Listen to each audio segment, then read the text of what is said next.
Welcome बच्चों, हम solve कर रहे हैं अभ्यास कार्य पुस्तिका गणित कक्षा 8 इकाई 3 घनमूल। आज के वीडियोस में हम सॉल्व करने वाले हैं प्रश्न संख्या 21 से लेकर 32 तक। चलिए फटाफट से अपने प्रश्नों पर चलते हैं।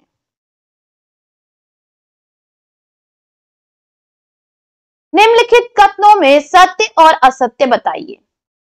0.064 का घनमूल 0.4 होता है, तो ये सत्य है बच्चों। कैसे होगा, इससे रिलेटेड क्वेश्चन हम पिछले वीडियो में लगा चुके हैं, आप वहां पे देख सकते हैं।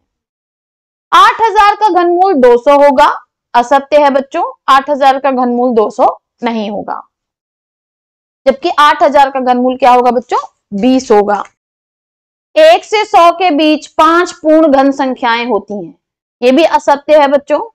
1000 एक पूर्ण घन संख्या है, ये सत्य है। यदि a का वर्ग का इकाई का अंक 5 हो तो a के घनमूल का इकाई का अंक 25 होगा। क्या यह सत्य है? तो बच्चों आप ध्यान देंगे, इकाई का अंक तो 25 होता ही नहीं है ना। 5 लिखा होता तो यह कथन सत्य होता, चूंकि यहाँ 25 लिखा है तो हम इसको असत्य लिखेंगे। यदि a का वर्ग का इकाई का अंक 9 हो तो a के घन का इकाई का अंक 7 होगा। तो इसको देखिए, मैंने यहां करके दिखाया कि अगर हम 3 को लेते हैं, ठीक है, तो 3 के वर्ग का इकाई का अंक क्या है, 9। 3 के घन के इकाई का अंक क्या है, 7। इस हिसाब से ये कथन आपको सत्य लग रहा होगा, लेकिन चूंकि हमें केवल एक ही नहीं लिखा है, हमें मान तो दिया नहीं है, तो हम ऐसा दूसरा भी देखेंगे। देखिए, जैसे 7 का जब हम वर्ग करते हैं तो भी इकाई का अंक क्या है, 9, जबकि जब हम 7 का घन करते हैं तो इकाई का अंक क्या है, 3।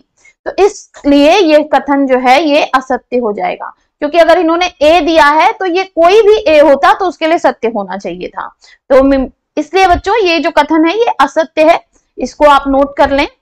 8 का घनमूल धन 2 व ऋण 2 होता है, तो ये असत्य है बच्चों। 8 का घनमूल धन 2 ही होगा, ऋण 2 नहीं होगा। फिर हमसे कह रहा है घनमूल 8 धन 27 बराबर होगा घनमूल 8 धन घनमूल 27 के। तो इसको हम सॉल्व करके देख लेते हैं। देखिए, ये दोनों को जब हम जोड़ेंगे, इन दोनों को जब हम जोड़ेंगे तो ये आ जाएगा आपका घनमूल 35, जबकि इसको जब हम बाहर निकालेंगे तो 8 का घनमूल आ जाएगा 2 और 27 का घनमूल आ जाएगा 3, जो कि हो जाएगा हमारा 5। तो ये कहीं से भी इसके बराबर नहीं होगा बच्चों, तो इसलिए ये कथन हमारा क्या हो जाएगा, ये कथन हमारा बच्चों असत्य हो जाएगा। तो हम यहां पे लिख देंगे असत्य।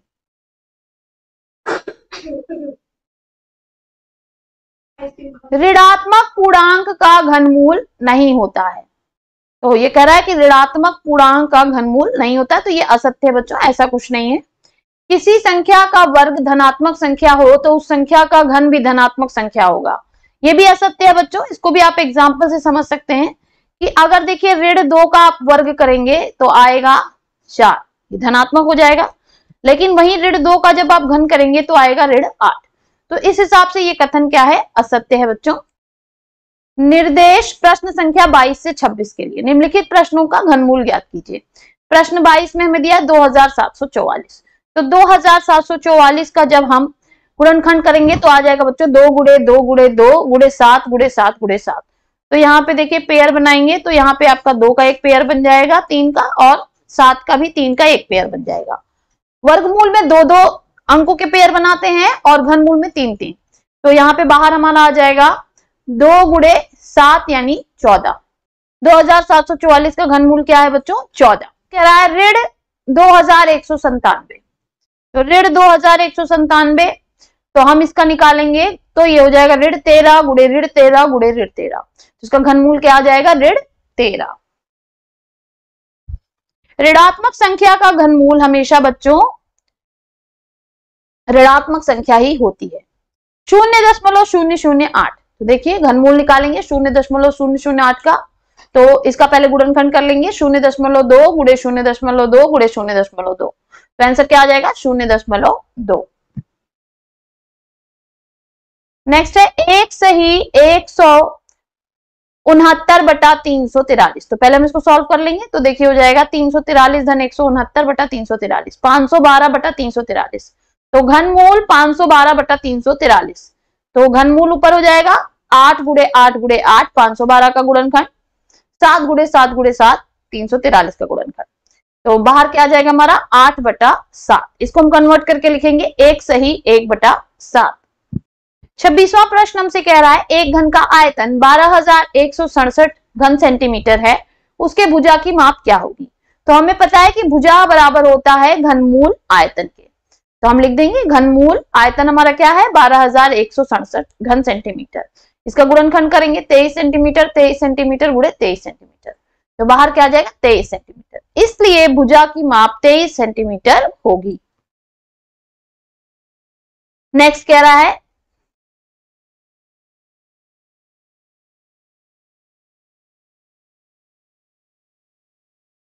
एक पेटी में 68,921 चीकू घन के रूप में रखे गए।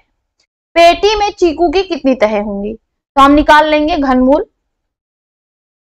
68,921, तो ये हो जाएगा हमारा 41 गुणे 41 गुणे 41, बाहर आ जाएगा 41, इसलिए पेटी में चीकू की 41 तहें होंगी। मतलब हल है यार। 27 तथा ऋण 27 के घनमूलों में कौन बड़ा है और क्यों। तो देखिए 27 का घनमूल क्या होगा बच्चों 3, जबकि ऋण 27 का घनमूल क्या होगा ऋण 3।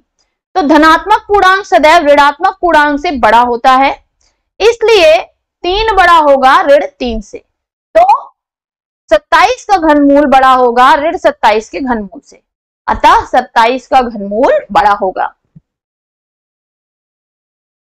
नेक्स्ट हमसे कह रहा है एक फल विक्रेता घनाकार पेटियों में संतरों की पैकिंग इस प्रकार करता है कि एक पंक्ति में जितने संतरे रखे जाते हैं पेटी में उतने ही संतरों की पंक्तियां हैं, संतरों की उतनी ही तहें भी रखी जाती है। अब इसका मतलब क्या होता है बच्चों, इसको मैं एक बार आपको समझाना चाहूंगी। ऐसा ही क्वेश्चन ऊपर मान लीजिए ये कोई बॉक्स है बच्चों, तो अगर हमने यहाँ पर 1 2 3 1 2 3 इधर रखे 1 2 3 यानी टोटल 9 नीचे रखे हैं, ठीक है।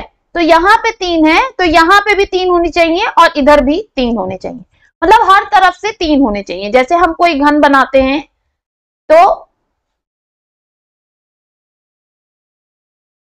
उसकी लंबाई चौड़ाई और ऊंचाई तीनों बराबर होती है, तो वही चीज करनी है हमें बच्चों इस प्रश्नों में भी। और इसको हल कैसे करते हैं, इसको घनमूल से हल करते हैं, ठीक है।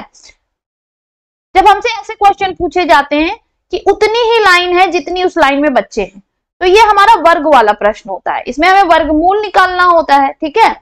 लेकिन जब हमसे पूछा जाता है कि जितनी पंक्तियां हैं उतनी ही तहें भी लगानी है, तो ये हमारा हो जाता है घन वाला प्रश्न, ठीक है। आई होप आपको समझ में आ गया होगा कि कैसे आप डिटेक्ट करेंगे कि आपको कहाँ वर्गमूल निकालना है और कहाँ घनमूल।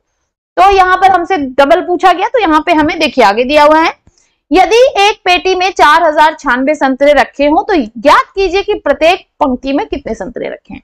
तो यहाँ पे हमें घनमूल निकालना है, तो हम घनमूल निकालेंगे 4096 का। तो घनमूल कैसे निकालेंगे, पहले हम उसका गुणनखंड करेंगे, तो देखिए 2 गुणे 2 गुणे 2 2 गुणे 2 गुणे 2 2 गुणे 2 गुणे 2 और 2 गुणे 2 गुणे 2।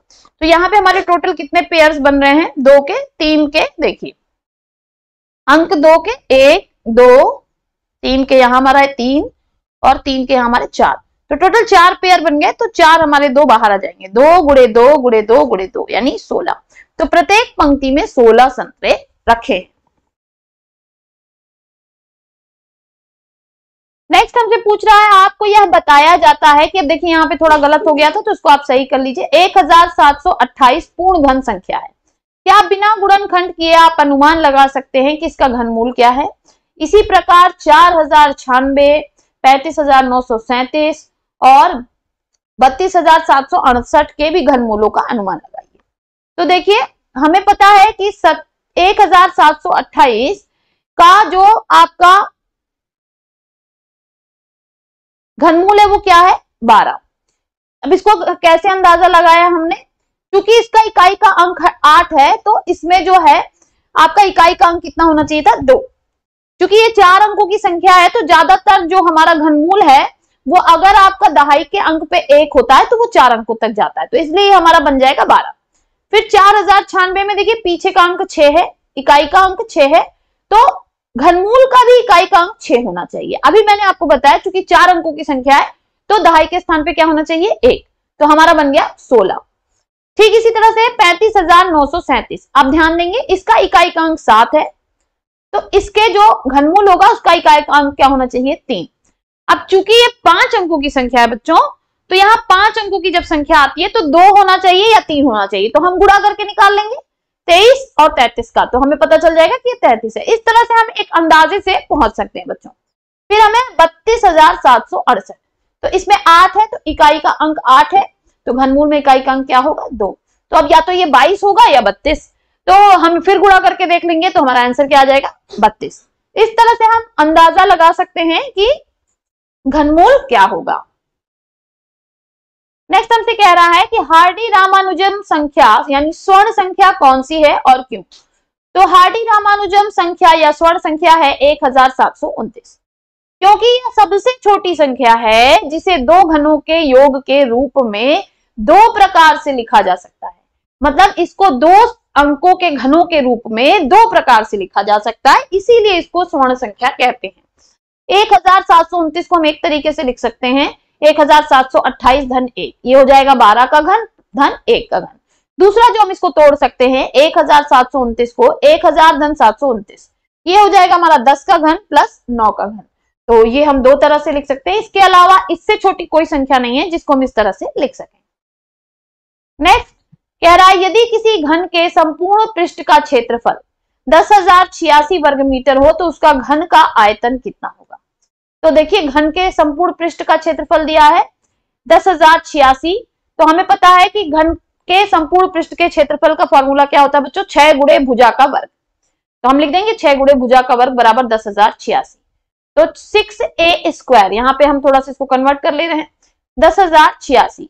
अब a का वर्ग यानी a² हो जाएगा 10,086 भागा 6, आ जाएगा हमारा a का वर्ग बराबर 1681, a बराबर वर्गमूल 1681, यानी a आ गया हमारा 41 मीटर। यानी हमें भुजा पता चल गई, तो भुजा कितनी है 41 मीटर। अब हम आयतन आसानी से निकाल सकते हैं। आयतन क्या हो जाएगा भुजा का घन 41 का घन यानी 68,921 घन मीटर। यहाँ पे बच्चों ये वीडियो हमारा समाप्त होता है। नेक्स्ट वीडियो में हम बाकी के बचे प्रश्नों को हल करेंगे और ये चैप्टर हमारा समाप्त हो जाएगा। फिर मिलते हैं बच्चों नेक्स्ट वीडियो में आगे के प्रश्नों के साथ। तब तक के लिए पढ़ते रहिए, आगे बढ़ते रहिए। बाय बाय बच्चों।